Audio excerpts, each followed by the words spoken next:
Heavenly Father, we ask that you'd grant us the presence of your Holy Spirit, that you would enlighten us with manna from on high, that you'd give us the ability to digest it, gladly receive it, comprehend it, and that it might accomplish your will in each of our hearts. We thank you for this week's study, and as you bring it to a close for us, we ask that you'd bind off the various subjects that were important for us to understand. We thank you for all these things. In Jesus' name, amen.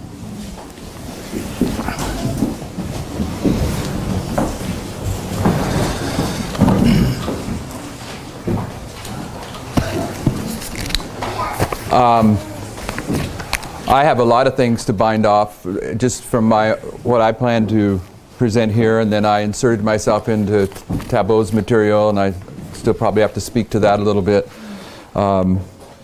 Then I may have raised some issues from my presentations outside of what I intended to raise. So I'm going to try, I have a little checklist somewhere in my mind. I'm going to try to check those off in the next two presentations and just walk through these things point by point. And as I started putting that up there, I thought maybe the way to do it would be just to walk through this line and make sure that we're following the line as I put it up there. I don't know that it's been addressed here, but it is matter of the public record that we know that when a message arrives that God's people don't immediately understand it. There's always a period of time afterwards where that is given so they can understand it. So with that basic premise, we understand that at 9/11, the mighty angel of Revelation 18 descended, and that when the divine symbol comes down in a reform line, then the foundational work is going to begin. But I marked the beginning of the foundational work in 2004. There are several reasons to mark it there, but they're pretty much established public record. So it puts a few years in here, 2001, 2004, and to keep it simple, I'm saying there's a message that came at 9/11, and God's dealing with men is never the same, so there's a period of time before we're going to be held accountable for that message. But then when you consider that the foundation's getting laid, then you have other witnesses. There's always a test in the scriptures when the foundation is being laid, and when we realize that there were 10 primary public presentations of truth beginning in 2004, leading up to 2014, and in 2014 then is when Ezra 7:9 is coming out into the public arena. Then we can see the number 10 in here, and it just also happens that you see 10 years in there. And the foundation, of course, you can take time and show that it's a test. You know, this is a stone that it's either going to bless you or curse you. So the testing process is there. So in the last presentation, I mentioned that in your presence you'd seen two witnesses for the Sunday law being in 2014. And at lunch, the subject came up. This is a bad 4, is it not?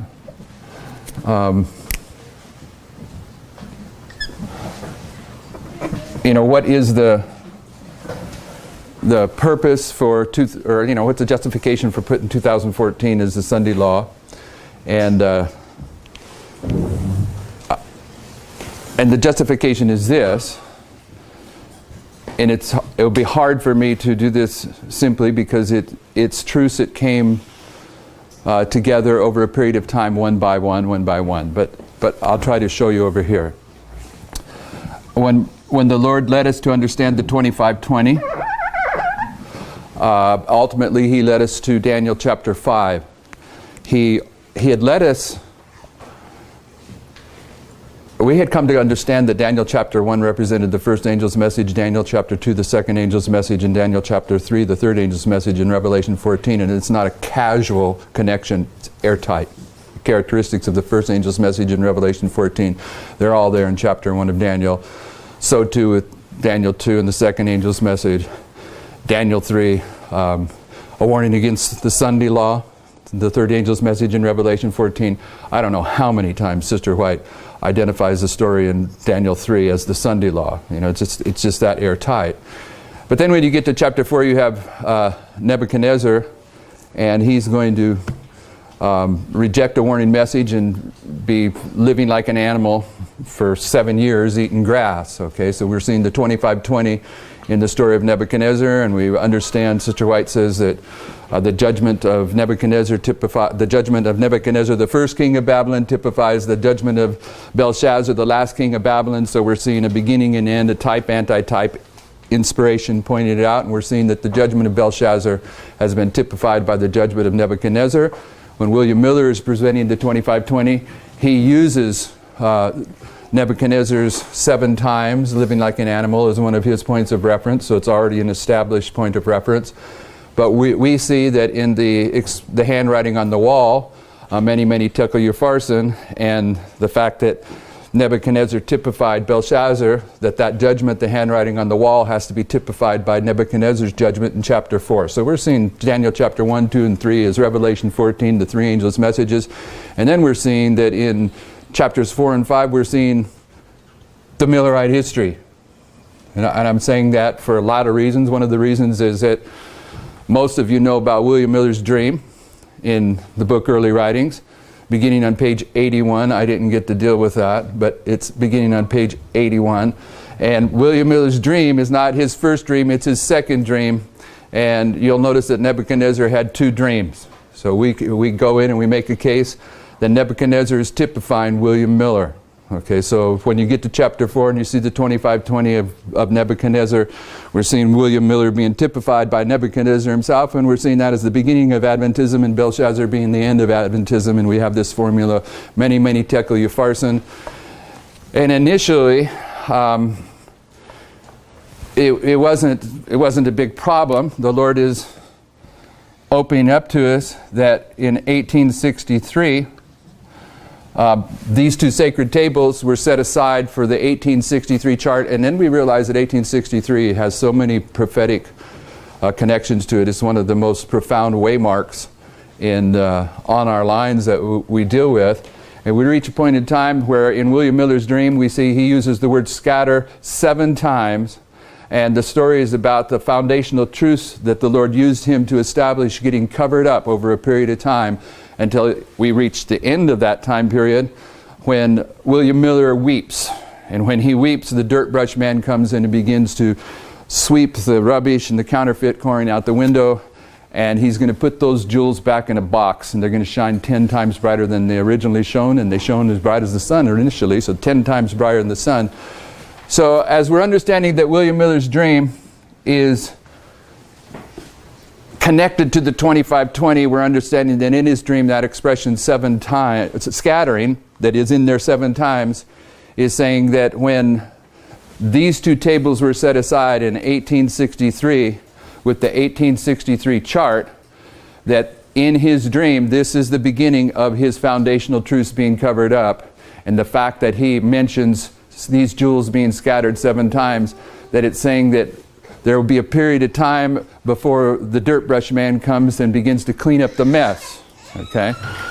So when we begin to look at many tekel upharsin in terms of Belshazzar representing the end of Adventism, we realize that if you count the shekels, it equates, and correct me if I'm wrong, it's 126 shekels. Okay?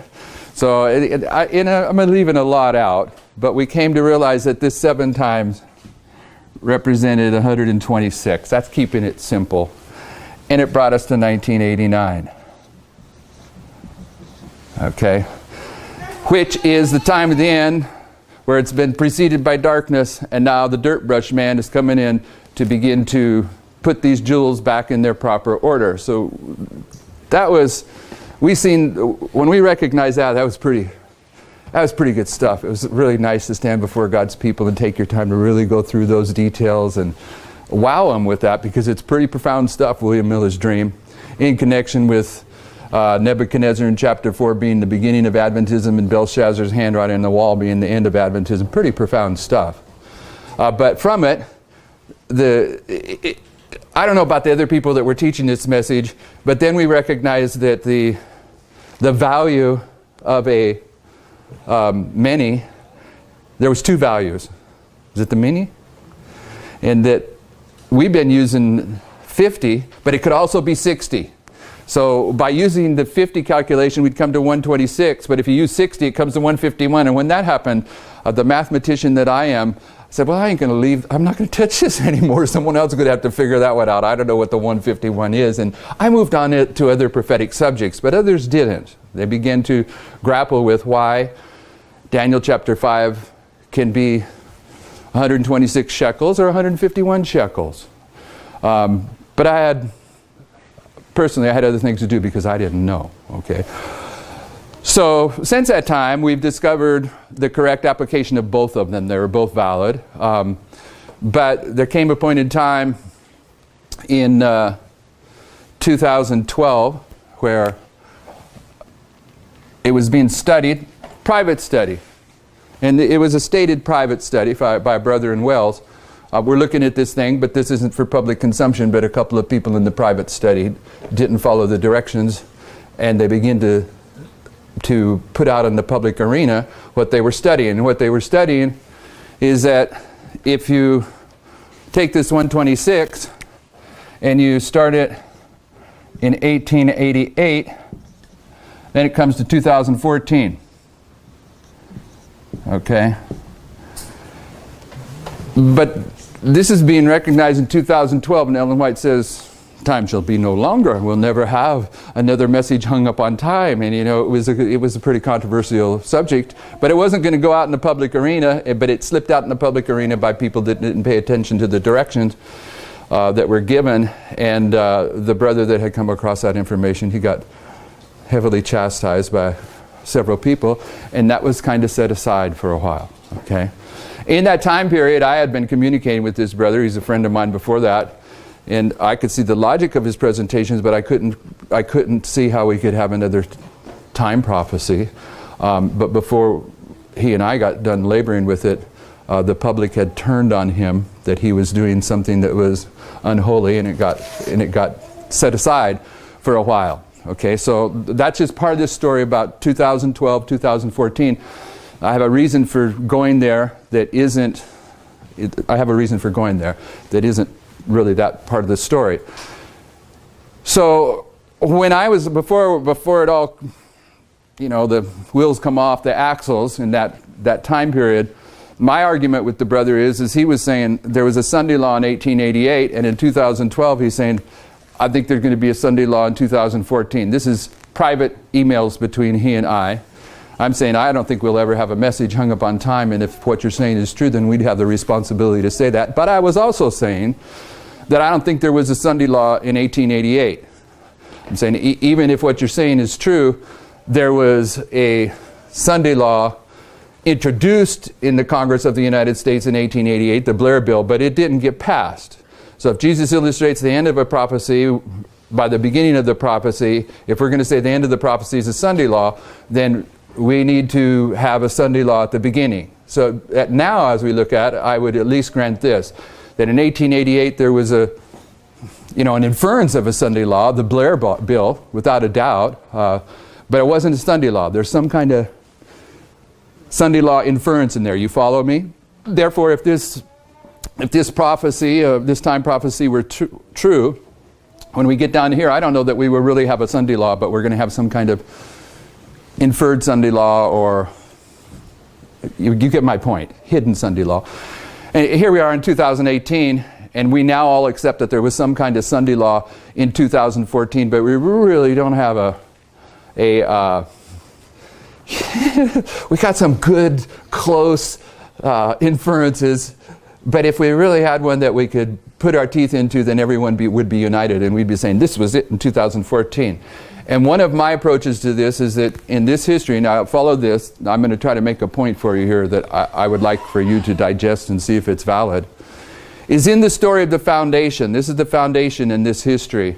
In the scriptures, there's these stories from the history that when the foundations are being laid on the temple, there's always this rebellion. There's some kind of rebellion that goes on. It's a test, okay?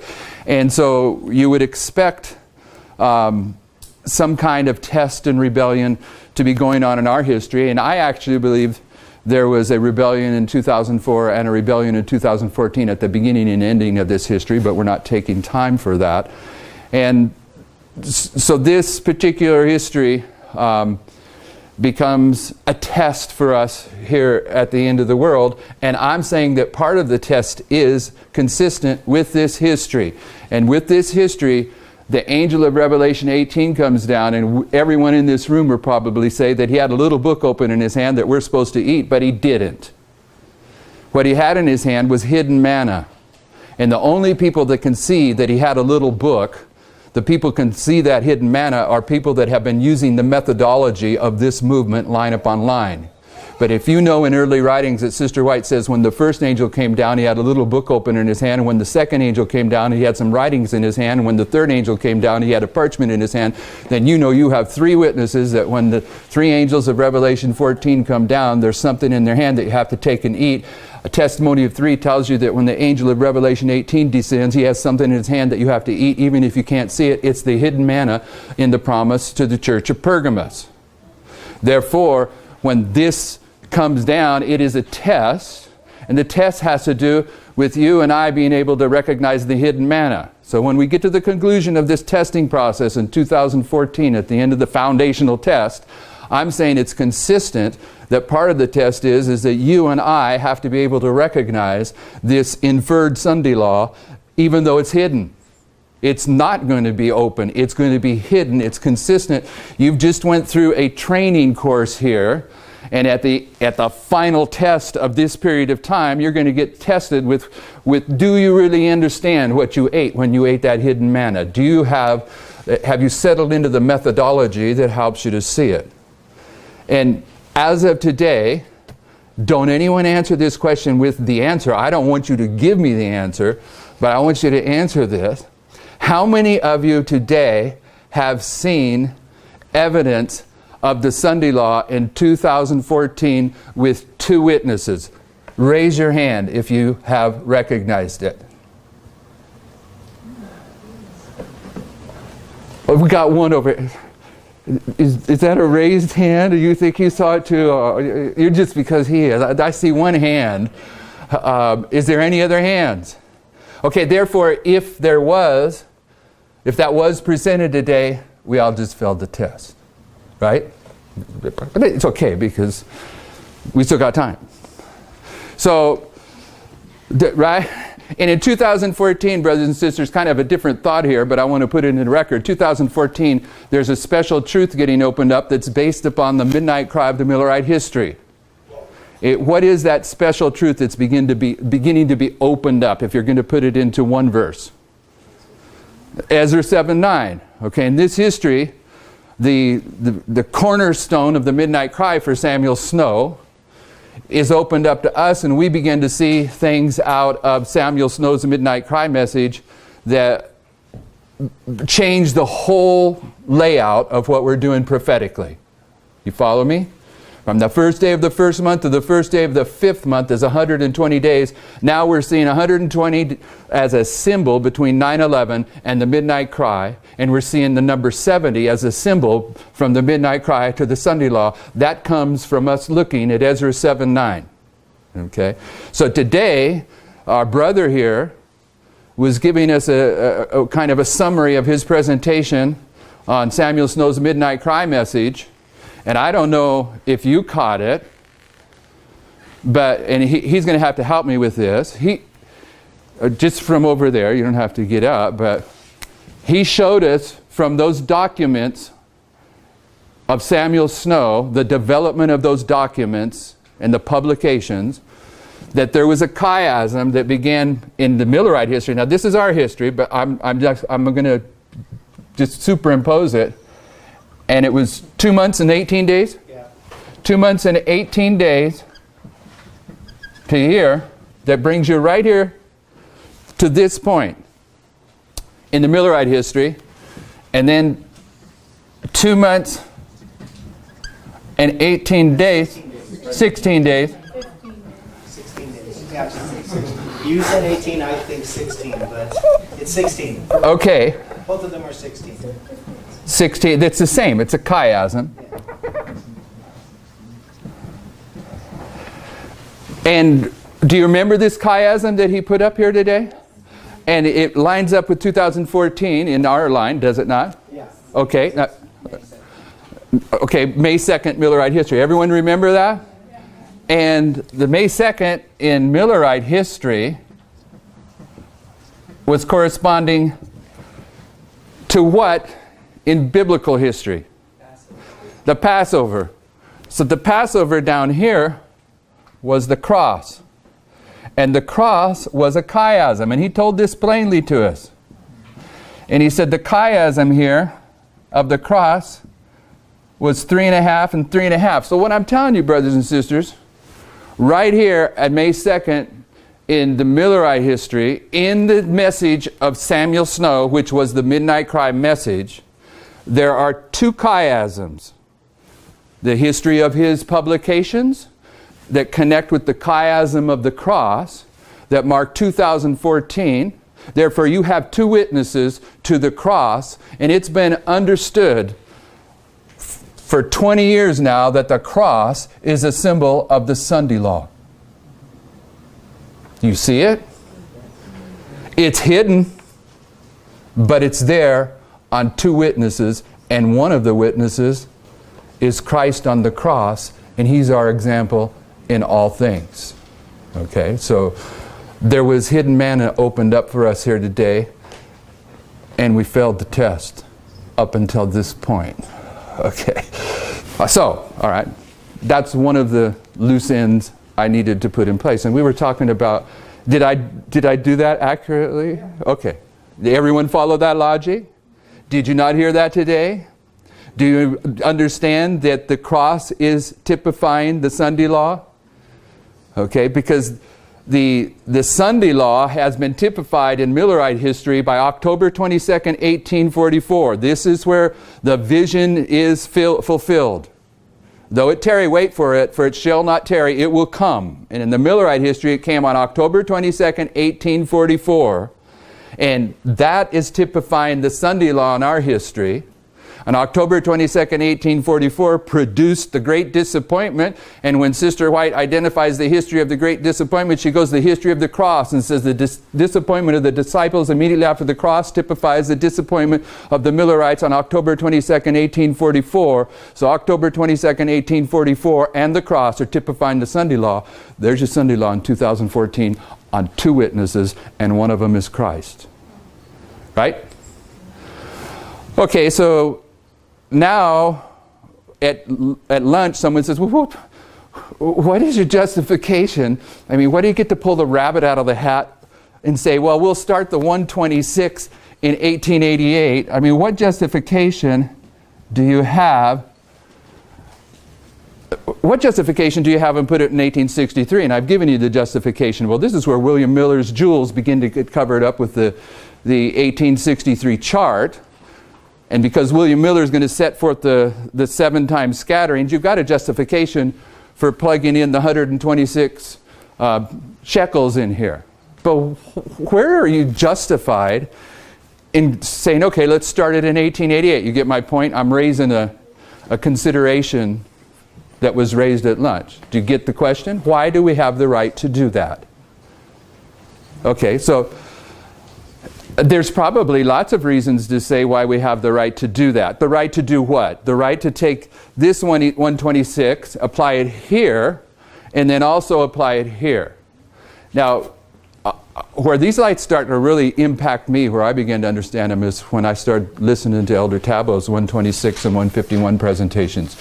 So he's going to give you a much stronger logic for doing this than I, and if you haven't looked at his presentations, you should.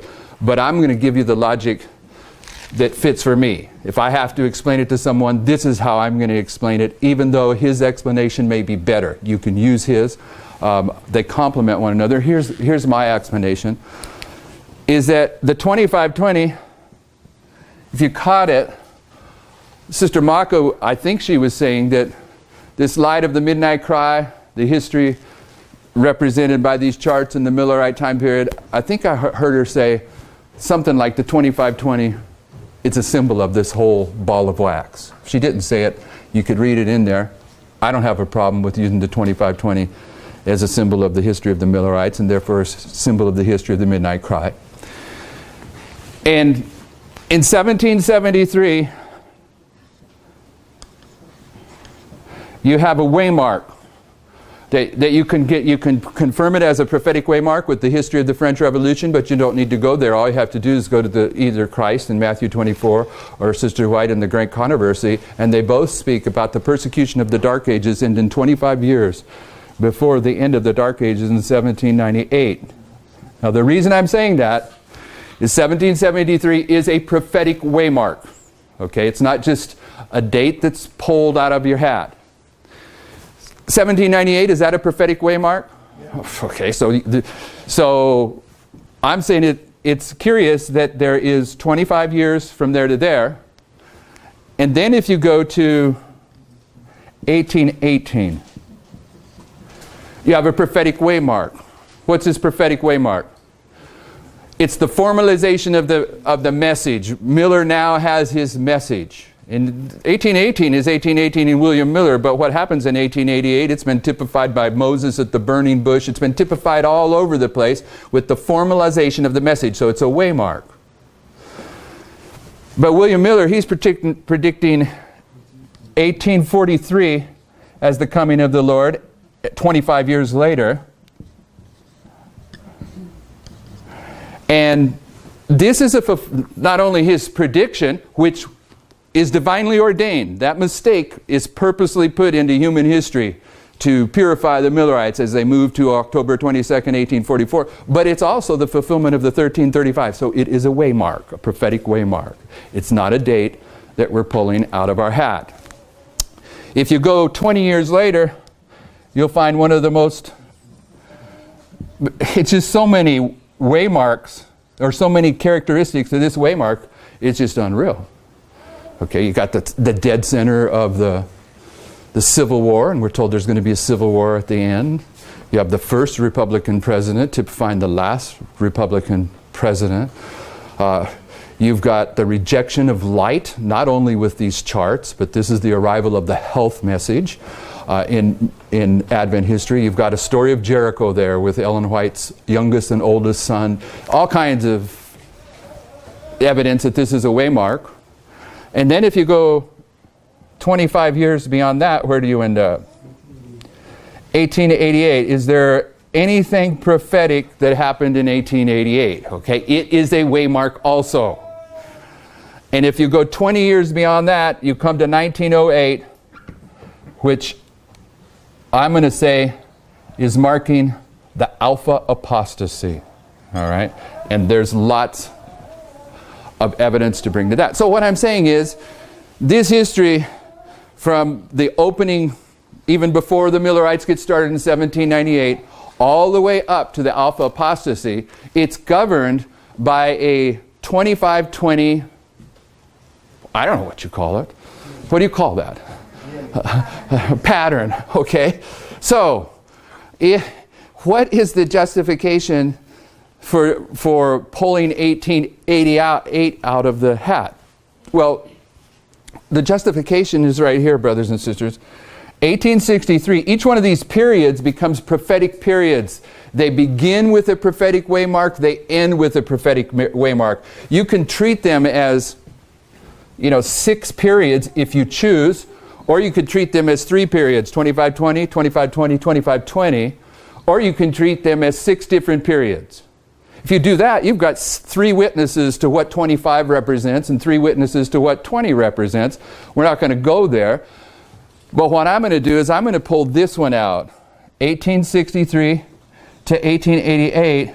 And I want you to see that when you do that with every one of these, the end of the period is illustrated by the beginning. In 1863, was there a rebellion?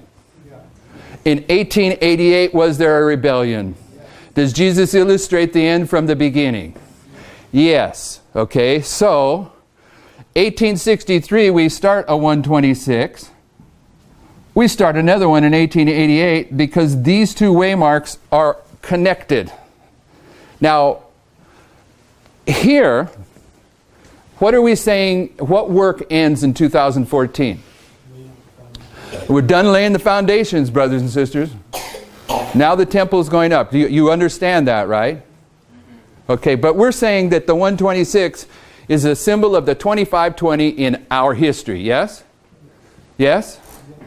Okay, so in Millerite history, there's a 2520 that ends in 1798 and a 2520 that ends in 1844.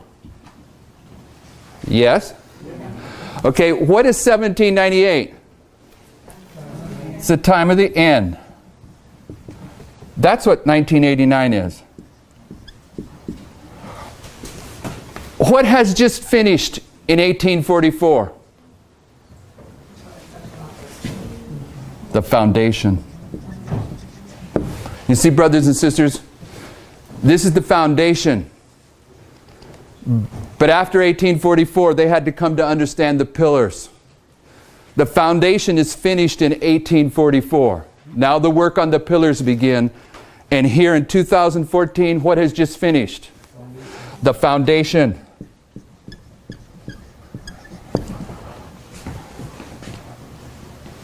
So the end of these two 126 time prophecies lines up exactly with the characteristics of the end of these two 2520s in Millerite history.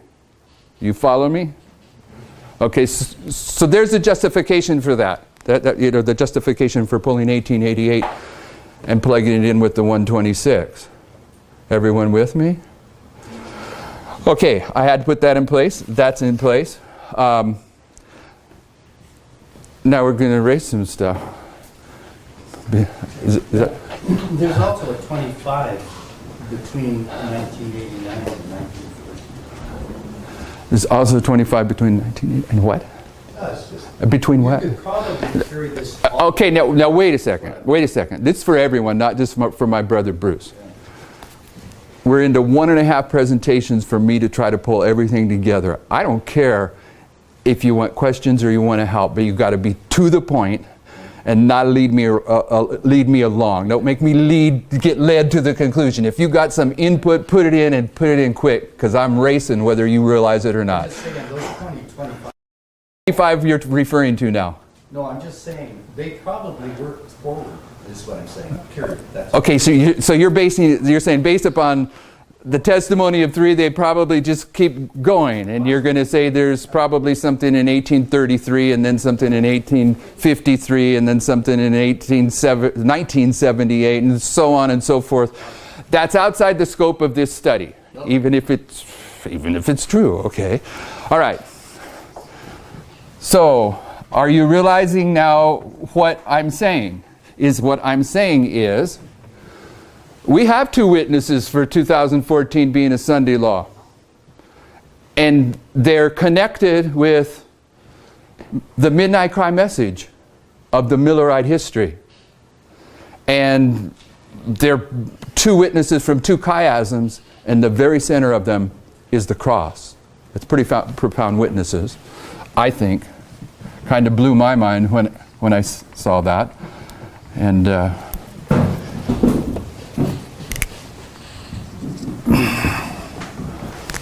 okay, so I guess I need to expand this out a little bit. Now,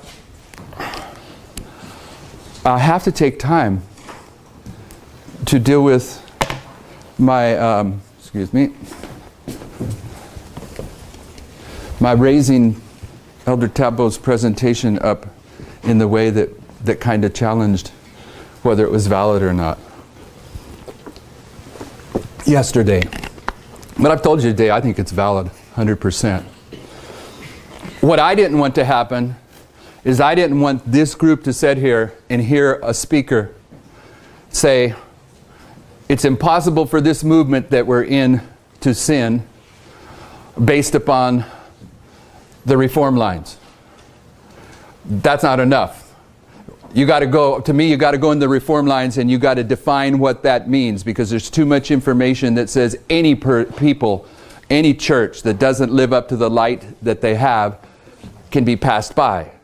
I think all of his arguments were valid, but I didn't sense that we as a group were understanding the implications of his claim. And that was verified for me today, because when he did his presentation today, some of us were still asking questions that were about the internal temple and not the corporate temple.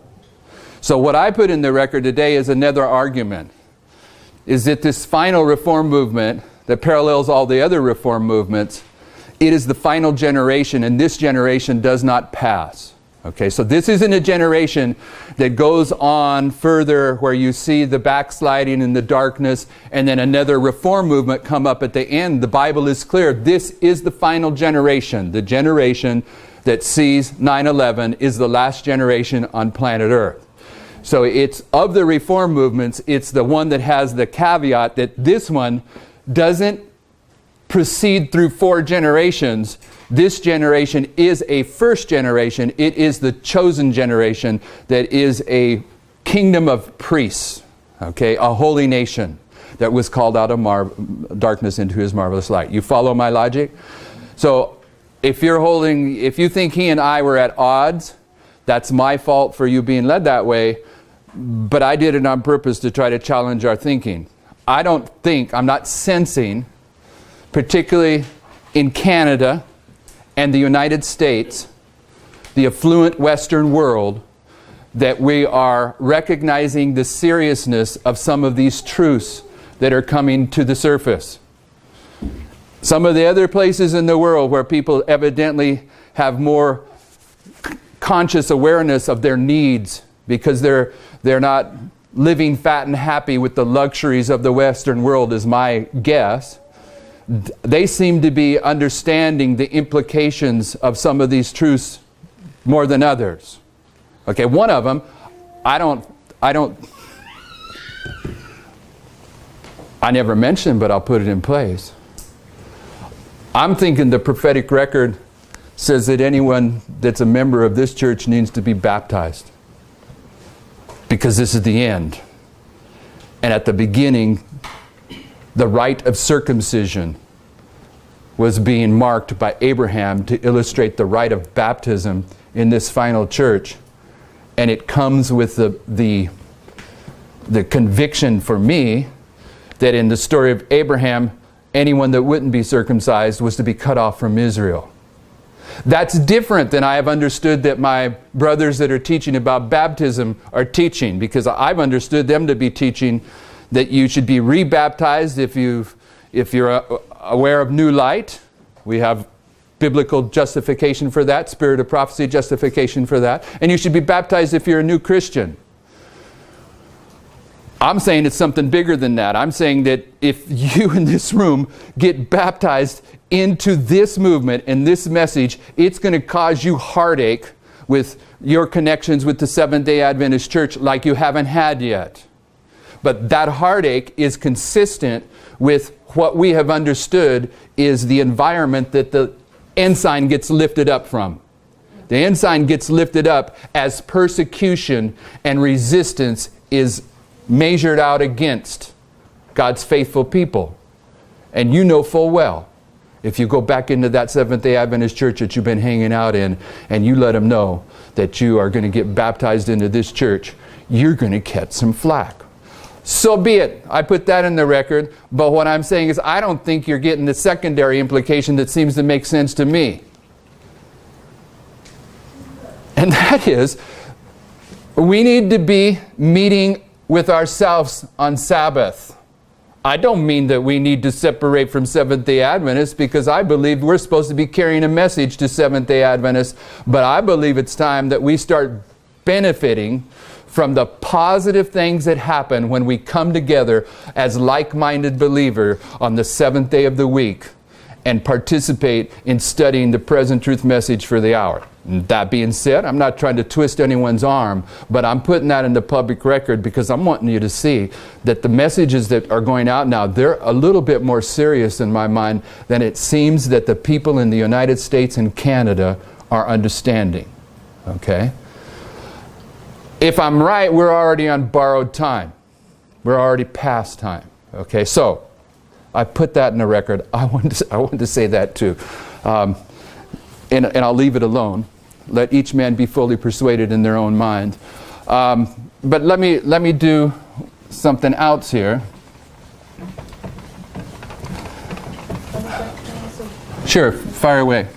I think it's also worth taking time to read Ellen White's quotes on the consequences of being buried alive, being baptized. Yeah. I touched that just briefly. And if you didn't hear what she's saying that it's also beneficial to read what Inspiration says about the seriousness and the sacredness of the baptismal ceremony and what it means to us in our understanding of what it is, that when we're baptized, it's not just a outward show that we want to be hanging out with these people, but it is consistent with an experience that we've already attained. Okay, but I'm not dealing with that. What I'm saying is the other brethren that have been dealing with baptism, that has been what they've been putting in the public record. That argument's already out there. Brothers and sisters, if you're holding on to sin, you don't want to get baptized. This call for baptism is a call to be baptized, to give a demonstration to an experience that you have already been walking in. My point about baptism is that I think it's illustrated in the prophetic narrative that this final church has the number 8 attached to it, and the number 8 is a symbol of circumcision, baptism, and many other things. Resurrection. Okay, so I agree, but that's I'm going to try to move it beyond baptism, but go ahead. To lend force to the immediacy of 2014 and a hidden Sunday law, in the year 2014, there was union activity either promoted by or endorsed by Sunday Alliance associations from the U.S. through Europe, worldwide. And it ranges from countries, Brazil, Hungary, Argentina, Italy, Germany, Israel, the U.S., France, Greece, Poland, European Union, stretching from January through December of 2014. I have the second witness, which is Tony Palmer and Kenneth Copeland related to an unholy union. What I'm saying is, I'm aware of those too, and they're already in the public record in this movement. I'm just saying, I think the two witnesses that we saw today, two chiastic structures that intersect at Passover, that's the one that I can hang my hat on, and the other ones are just the icing on the cake. Absolutely. I also think Obama's executive order in 2012 that was implemented in 2014 is part of the story too. But I got to move beyond that. All right. We've been dealing with the number 8. So I'm going to put Midnight Cry here. Sunday law. How much time do I have? 17 minutes. Okay, so I'm going to work on this probably for 17 minutes and then continue on into the next presentation. And then when I get to the next presentation, I'm going to try to bring this to a conclusion and make an argument from the notes that were handed out at the beginning about time setting. Okay, but this here is review for us, what I'm going to do now. We should all know this. I mean, maybe we shouldn't all know this, but we have discussed it here this week, okay? 2 Chronicles 29. The temple is cleansed in 8 days. The courtyard's cleansed in 8 days, okay? So right there, I want you to see the temple that we're building. It has a number 8 associated with it. Okay, so we all remember that. We've handled that line more than once. And rather than put 8 to clutter it up, I'm not going to do it. I'm just reminding us of us. Everyone remember that, right? Okay, so what we dealt with also is the 7-1 combination of a number 8. Yes? So where we were ending the other day, or one of the places we got to, is 7 days, 7 years, 7.5 years, 7 years to build Solomon's temple. But we notice that in the dedication of that temple that's built at 7 or 7.5, that when the ark is brought in, there's a manifestation of the power of God. Okay, so in Moses' time period, he's going to cleanse the priests for 7 days, and then on the 8th day, the priests are going to begin their offerings. And I've made the contention that in both Solomon's temple and Moses' tabernacle, that the manifestation of the power of God that we see that takes place when the offering is started has to take place after the offering started. So if they start the offering here at the beginning of day 8, at least take some time to go a little ways into day 8. But based upon that you have the witness that it took 7 or 7.5 years to build that temple, I'm going to put a mark right here. And some people say, well, oh, you're building the same structure as some of these people that are in darkness off in Europe, same structure they use. And I'm saying, yeah, we may be building a similar structure than they use to teach their prophetic heresy, but they're teaching that after midnight, and this is midnight, there's still sin that you and I have. We're not teaching that.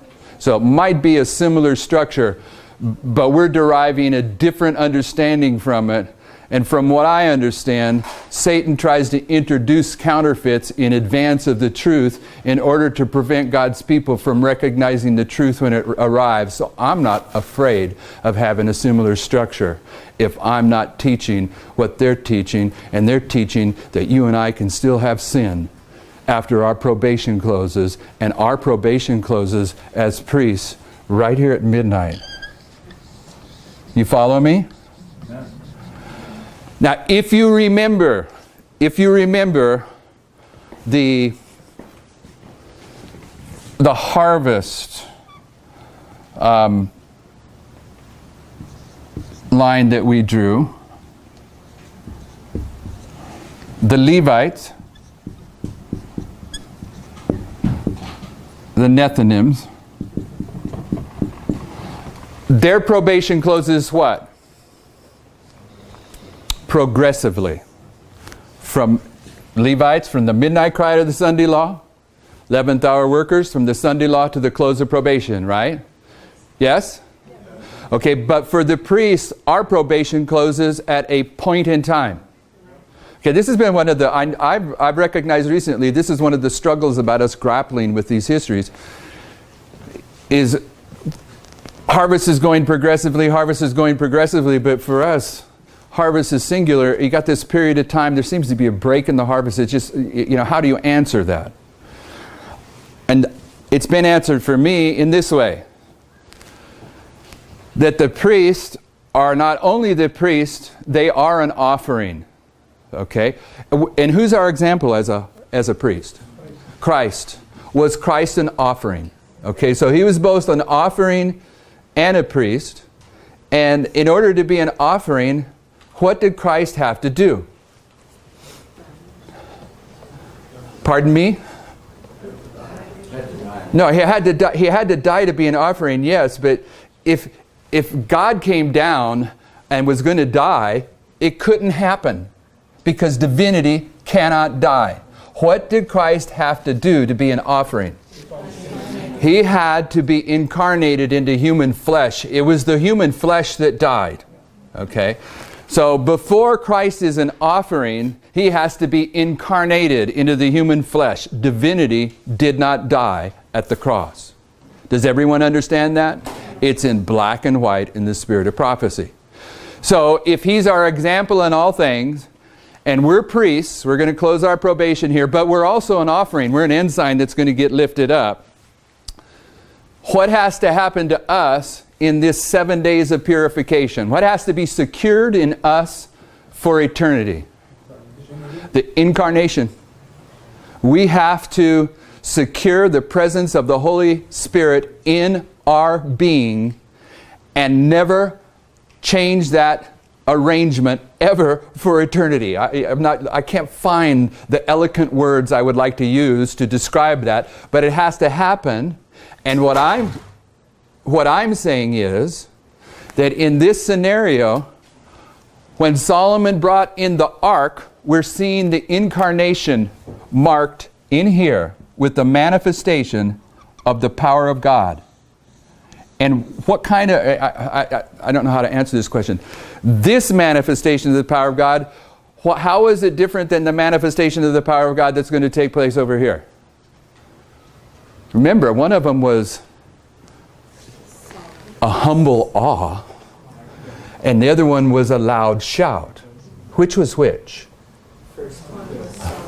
Okay, so here, I'm saying there's a manifestation of the power of God before the end of day 7, and I'm saying the end of day 7 is midnight. And I'm also saying that a manifestation of the power of God, when Sister White says the Advent movement of 1840 to 44 was a glorious manifestation of the power of God, and she says that it is what typifies the mighty movement under the angel of Revelation 18, that the beginning of that manifestation of the power of God on August 11th, 1840, and on 9/11, both of those witnesses say that when that manifestation of the power of God arrives, it is a message. August 11th, 1840, the collapse of the Ottoman Empire.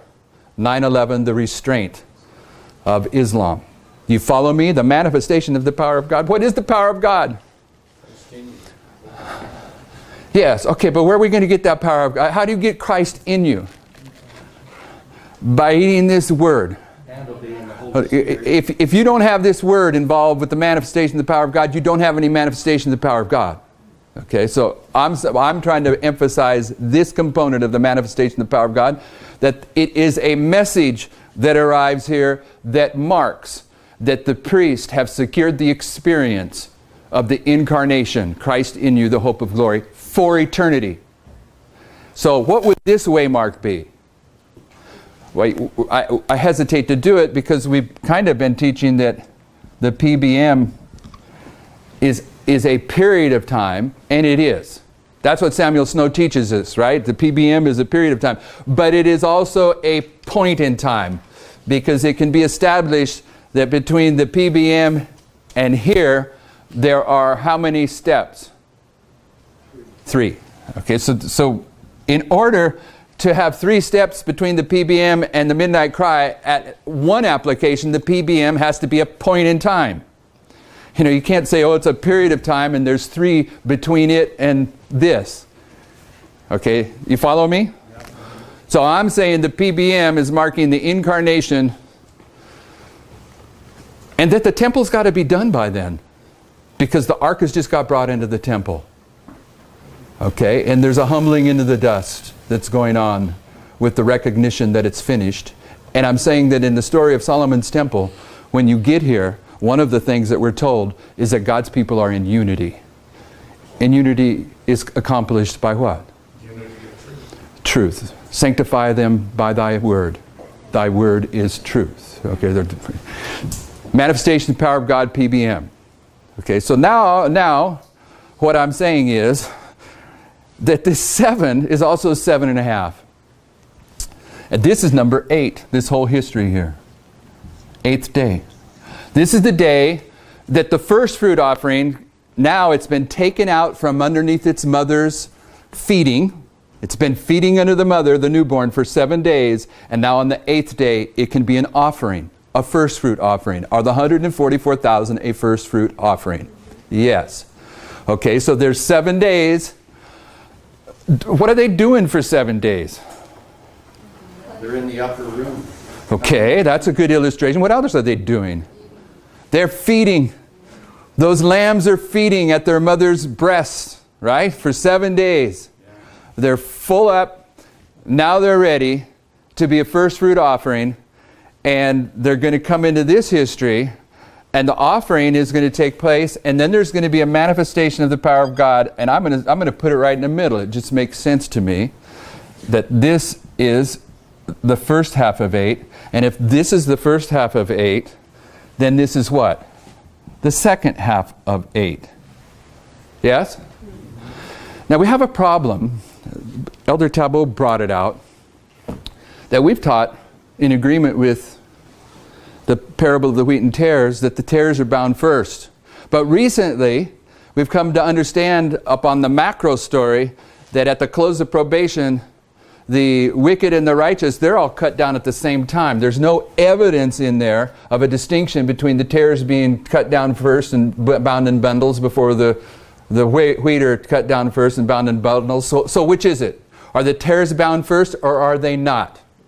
Are they all bound at the same point in time or at the same period of time? Sounds like the same period of time. Sounds like the same, but sounds like the parable says the tares are bound first. Okay, so I'm going to suggest a scenario here. I'm going to suggest that when the temple's prepared and the priests are prepared now to begin their service, that they're going to go out and do an offering, and I'm going to suggest that a symbol of the offering we're talking about is the cross. Okay? In that, as we approach this time, there is a 3 and a 3. A 3.5 and a 3.5. And that here, just dealing with the priest, the righteous priest, that the cross is a 3-step process. What do I mean by that? Well, it's pretty clear. Jesus says, destroy this temple and in 3 days I'll raise it up. But what are those 3 steps? Death, rest in the tomb, and then what? Resurrection. Right here in number 8. With this scenario, when we come here as righteous priests and begin our service, our binding off is taking place in this history with 3 steps, and it concludes with the resurrection that marks the number 8. Whereas there's a 3 over here that equates to the unrighteous priest and their activities at midnight. What is their activities at midnight? Joining with the state. Joining with the state. Betrayal. She's starting down the road I'm wanting to see. Okay, let's put it this way. Maybe this will help. The foolish priests are Judas. What's Judas doing at this place, at this point in time? He's conspiring with who? He's conspiring with the Sanhedrin, the civil power, and Judas. You have a 3-fold union in this history. And in that union, the foolish priests are coming into an alliance with the Sanhedrin and the civil government, which I'm arguing is that they're being bound into a bundle, bound into a company. And in that scenario, in the history of number 8, everyone is bound off in the number 8, but the foolish priests are bound off first, and the wise priests are bound off second. And the number 8 is illustrating a chiasm that I think you can see, that leads to here, which is the first Sunday law, and from the close of probation on the priest to here, what you have before the harvest is a first fruit offering that's being lifted up in the temple. And the first fruit offering was Christ in the spring feast and the 144,000 in the fall feast. Do you see that logic? Do you see that it all takes place on day 8? And that it climaxes with the resurrection that has been typified by baptism, among other things. Shall we pray?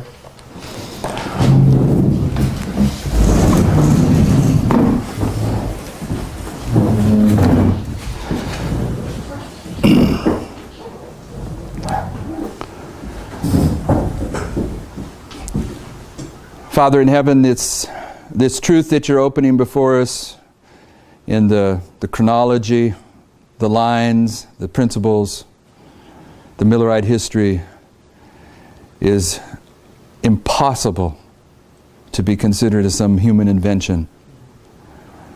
May you have mercy upon those Seventh-day Adventists that have been fighting this truth and assigning anything other than divine inspiration to the development of these things.